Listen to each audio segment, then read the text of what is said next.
இந்த வீடியோவில் நம்ம எதை பற்றி பார்க்க போகிறோன்னா இபிஎஃப்ஓ பார்த்திங்கன்னா ஆதார் அட்டை வைத்திருப்பவர்களுக்கு முக்கியமான அறிவிப்பு ஒன்று வெளியிட்டுள்ளது. அது என்ன என்பதை பற்றி தான் இந்த வீடியோவில் நம்ம டீட்டெயிலாக பார்க்க போகிறோம். இனிமேல் பார்த்திங்கன்னா ஆதார் அட்டையை பிறப்பு சான்றிதழ் ஆவணமாக ஏற்றுக்கொள்ள முடியாது என்று இபிஎஃப்ஓ அறிவித்துள்ளது. இது சம்மந்தமான அறிவிப்பு என்ன என்பதை பற்றி நம்ம டீட்டெயிலாக பார்க்கலாம். நாம் ஒவ்வொரு மாதமும் சம்பாதிக்கும் தொகையில் பார்த்திங்கன்னா குறிப்பிட்ட தொகை நமது பிஎஃப் கணக்கிற்கு செல்லும். நிறுவனத்திடமிருந்தும் நம்மிடமிருந்தும் குறிப்பிட்ட தொகை இப்படி மாதம் மாதம் பிஎஃப் கணக்கில் சேரும். பிஎஃப் பக்கத்தில் இருக்கும் பாஸ்புக் தளத்தில் நம்முடைய பிஎஃப் கணக்கை குறிப்பிட்டு நாம் நம்முடைய தொகை எவ்வளவு இருக்கிறது என்பதை செக் செய்து பார்த்து கொள்ள முடியும். இந்த பிஎஃப் கணக்கில் சேரும் பணத்திற்கு வட்டியும் வழங்கப்பட்டு வருகிறது. தேவைப்படும் பட்சத்தில் பார்த்திங்கன்னா இடைப்பட்ட நேரத்தில் கூட இந்த பிஎஃப் தொகையை எடுத்துக்கொள்ள முடியும். அவசர தேவைகள், மருத்துவ தேவைகளுக்கு இந்த பணத்தை நீங்கள் எடுத்துக்கொள்ள முடியும்.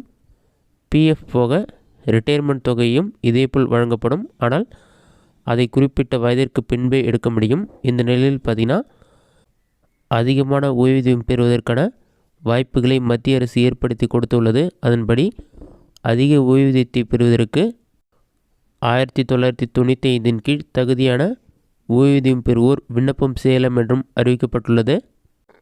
அதிக ஓய்வூதியத்தை பெறுவதற்கு 1999 கீழ் உள்ள லிஸ்டில் வருபவர்கள் மட்டும் விண்ணப்பிக்க முடியும்.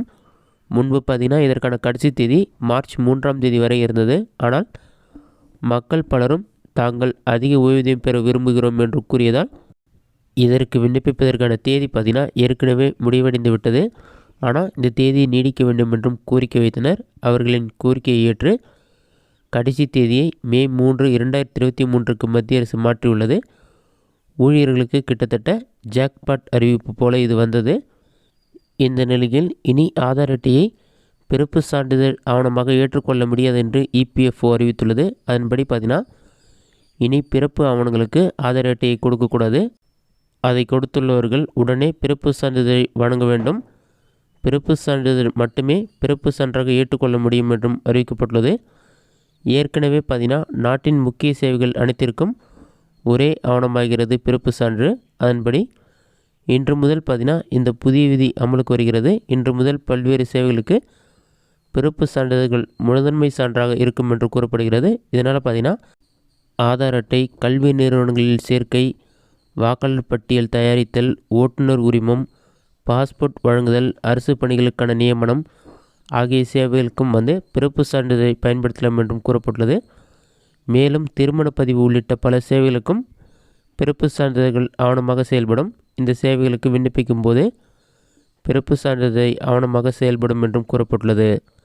இதுதான் தற்போது வெளியான முக்கிய அறிவிப்பு. இபிஎஃப்ல பார்த்திங்கன்னா சில டீட்டெயில்ஸ் அப்டேட் பண்ணுறப்போ பிறப்பு சான்று பர்த் ப்ரூஃப்க்கு ஏதாச்சும் ஒரு டாக்குமெண்ட் அப்லோட் பண்ண சொல்லுவாங்க. அந்த மாதிரி டைமில் நிறைய பேர் ஆதார் கார்டு அப்டேட் பண்ணியிருப்பாங்க. இனிமேல் பார்த்திங்கன்னா உங்களுடைய பர்த் சர்டிஃபிகேட் தான் கம்பல்சரி அப்டேட் பண்ணணும்னு சொல்லியிருக்காங்க.